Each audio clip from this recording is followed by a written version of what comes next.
Meron kasing mga recipe na tumitigas yung laman.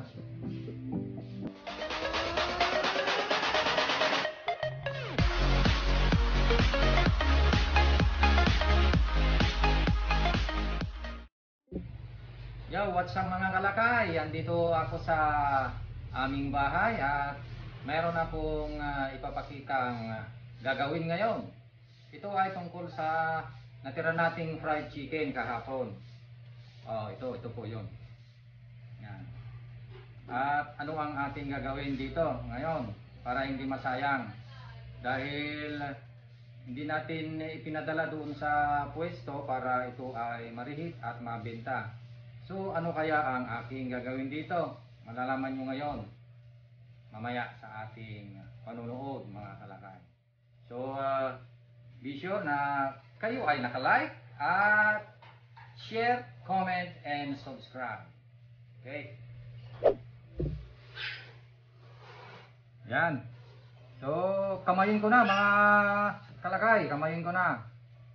Ito ay yung natirang fried chicken natin kahapon. At ito ay aking hihimay-himayin.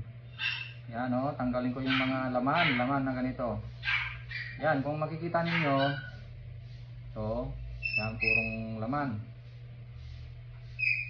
At pasensya na po yung maingay na aming alaga dahil hindi na makahintay.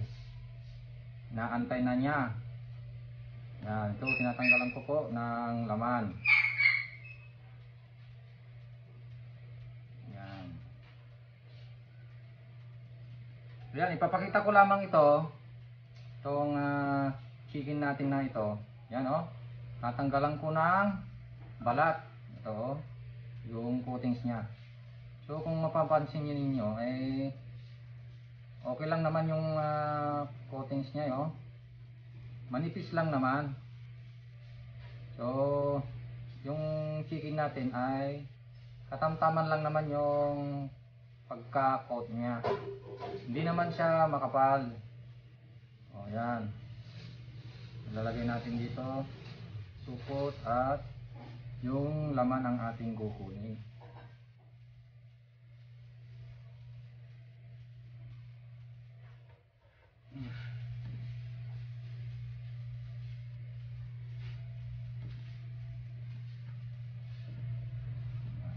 Pagka ribs part, ito yung ribs ng manok, asahan mo na konti lang yung makukuha mong laman. Yan. Kaya yung karamihan ay ayaw na ayaw yung ribs. Pero meron din may gusto ng ribs. Dahil gusto naman nila yung may buto. Yan. Ito namang part na ito ay sa breast. Ito yung breast. O tanggalan ko siya ng coatings o yung breeding. Yan, ito yung natanggal o. So itong fried chicken ay naluto ito 24 hours ago. So isang araw na ang nakakalipas. Siyempre i-expect na natin na hindi na siya crispy. Kaya po nito, malaman natin hindi na siya crispy. So malambot na siya, hindi na crispy. Yan. Ito yung laman niya, pag nakita ninyo juicy pa rin. So juicy pa rin yung laman niya Pagka pangit ang pagkaluto kasi, pag tinignan mo yung laman, matigas yung laman pagka pangit ang pagkaluto. At ganoon din pagka hindi tugma yung recipe. Meron kasing mga recipe na tumitigas yung laman at nag-i-shrink. Nag-i-shrink yung laman kaya tumitigas. Lumiliit yung laman. Yan, tingnan mo, malaman siya Yung ating recipe, para malaman po natin, nag-i-expand yung laman niya, yung manok niya. Lalo na kung bagong luto, nag-i-expand ito. Kaya juicy ito. Ito isang araw nang nakalipas juicy pa rin. Lalo na kung bagong luto. Yan. So kinamay-kamay ko na dahil ito naman ay pagkain na ng aso. Yan. Pagkain na po ito ng aso at hindi po nasasayang.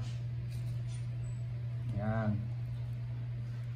Kasi marami kaming alagang mga Shih Tzu. Yung ibinablog ni Kabakut, si Kamami A. Shout out kay Kamami A. Dahil itong ginagawa kong pagkain ng aso ay sa kanyang alaga.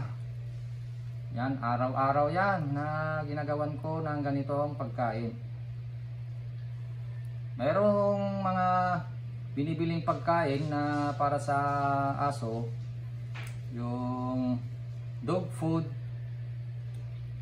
particular na yung pedigree, yun ang binibili namin. Kaso ay nagsasawa pagka palaging pedigree. Pero itong aming chicken, sa maniwala kayo't sa hindi sila nagsasawa rito. Walang kasawa-sawa. Kahit araw-araw ay gustong-gusto nila ito. Tignan mo, umiiyak na yung isa dahil nagugutom na. Siguro ay naaamoy na ito aking ginagawa.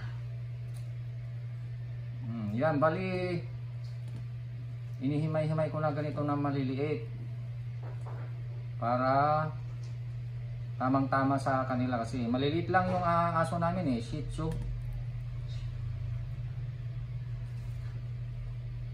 Hindi ko sinasama yung coatings niya kasi hindi sila masyado sa coatings. Yung laman lang ang talagang gusto nila. At kung minsan ay nilalagyan ko ito ng kanin.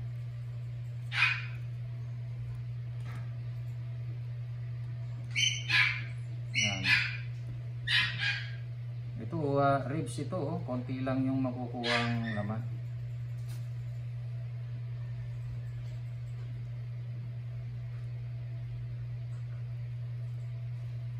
Yan, meron tayo dito pakpak. Tingnan niyo po ninyo yung pakpak. Yan, wings. Bali, ang chicken natin na ito ay binibenta natin ng 25 each.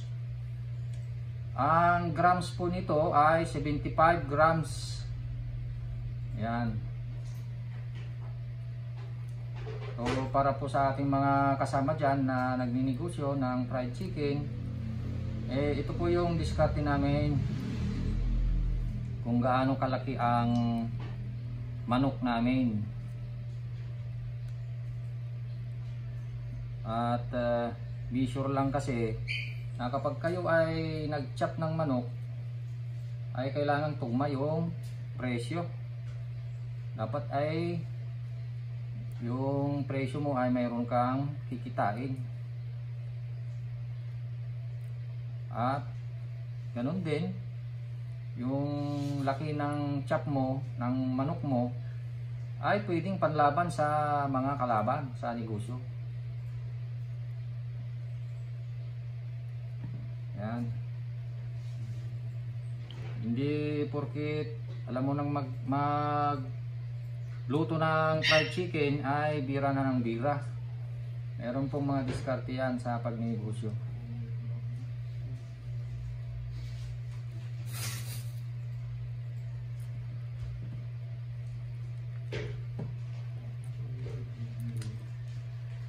Yan, orange oh.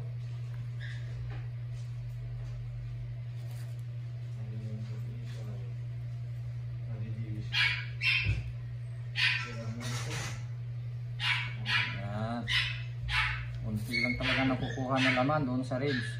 Ito naman yung legs natin, yung leg part. Ang tawag ito sa iba ay drumstick. Yan. Kung naririnig ninyo, drumstick ang tawag dito sa legs. Hindi ko lang alam kung bakit tinawag na drumstick. Ito ba ay pwedeng pang stick sa drum? Hindi ko lang alam. Ayan, malapit na tayong matapos dahil umiiyak na yung ating alaga. Inaantay na to.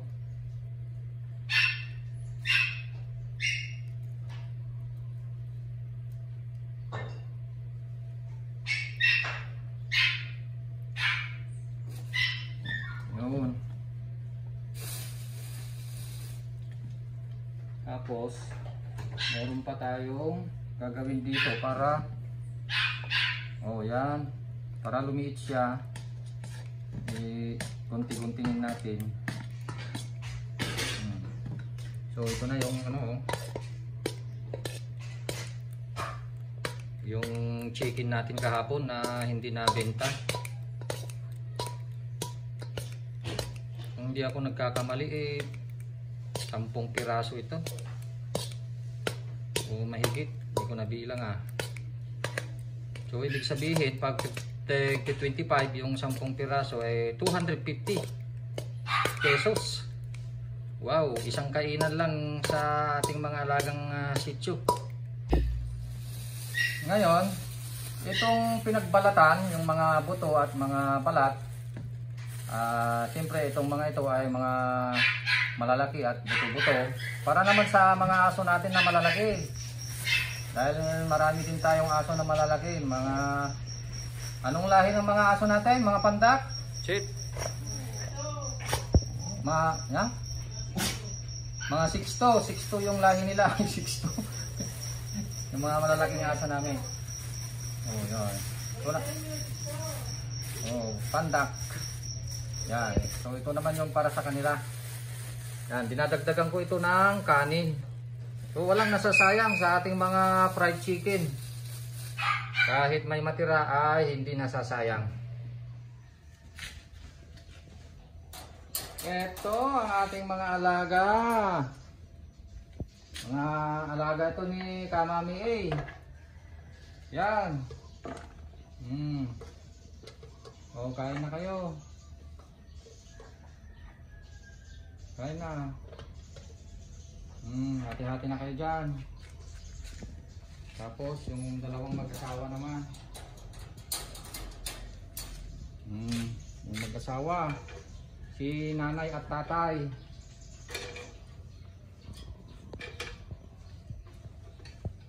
Bali isang pamilya ito. Mag-asawa at 3 anak. Ayun na.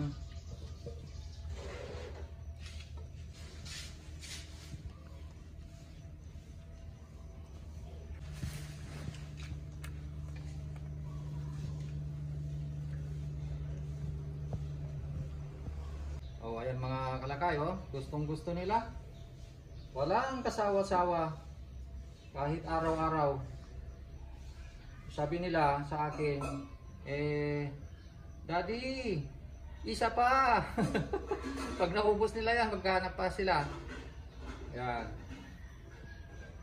Okay.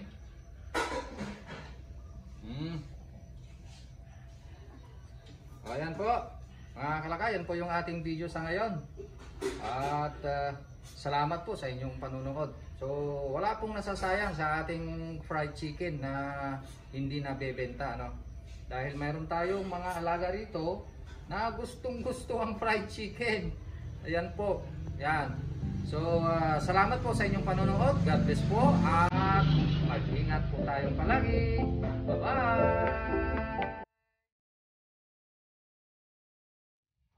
Ubus na kaagad. Tumalikod lang ako kaunti, ubus na.